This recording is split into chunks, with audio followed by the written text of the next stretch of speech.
Well, I'm so glad you've joined us. Welcome to the site and welcome to your membership. All right, now the first thing we're going to look at is the hold on the club. Now I prefer to call it hold as opposed to grip, because grip has implications of I'm going to strangle it. All right, so it's actually a hold on the club. Now to attain the correct grip, what you need to do is really start from up here. So the arms come up over the chest, all right, and the hands just turn together. All right, so in the hands turning together, what happens is the right hand is forward of the left hand. All right, so it's the first three fingers will be on the shaft, and the little finger is going to just hook in at the back of this index finger here. All right, now I recognize that some of you will be already holding the club, but this is for everyone. All right, now that's the grip that I prefer. There are, however, some tour players that interlock the grip. All right, now there's been some very, very good golfers over the years that have used this grip. So the only question I have about this is it's a possibility of going into there, which we don't want, right? Because it's going to be held predominantly in the fingers. All right, so then we introduce the club and the hands mold onto the grip like so. All right, so now we're going to ground the club. In grounding the club, the bottom leading edge is going to be at 90 degrees to the target. So we start with it up here, with the club pointing vertical, and we ground the club. Club comes down, that leading edge is 90 degrees to the target. Very, very important. All right, another way you can check that the grip is right, and another way you can learn how to hold it, is in the left hand, all right, the club appears under the pad. All right, so it's not there, right, that would fall out. So it's just under the pad of this hand. All right, and then we mold the fingers around.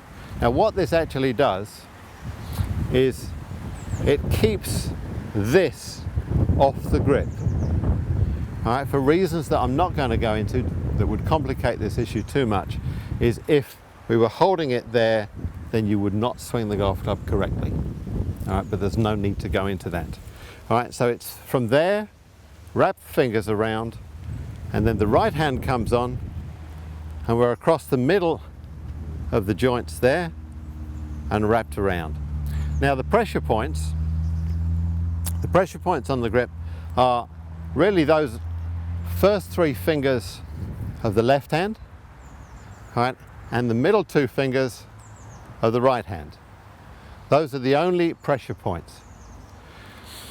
All right, the rest, the thumb and the forefinger especially, is pretty relaxed on the grip.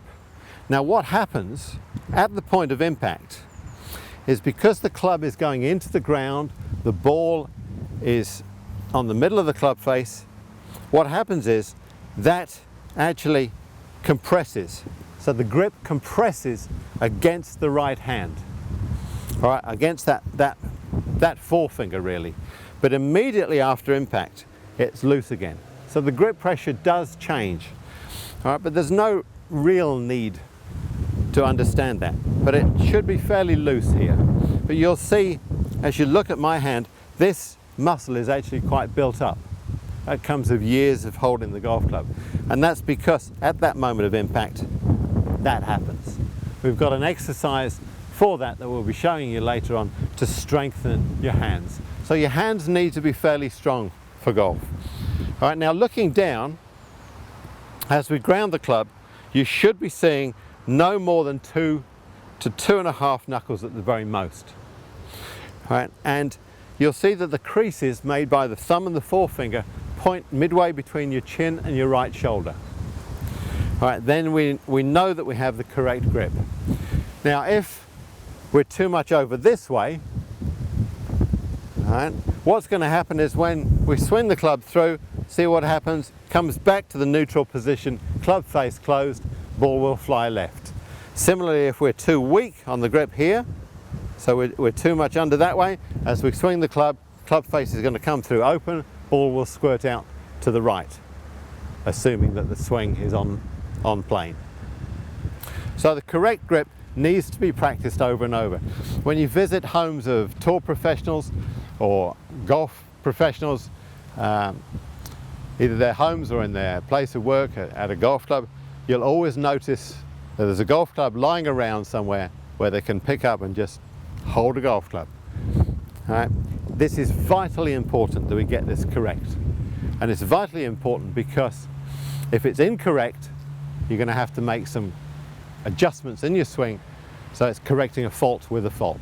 So the neutral golf grip, very, very important.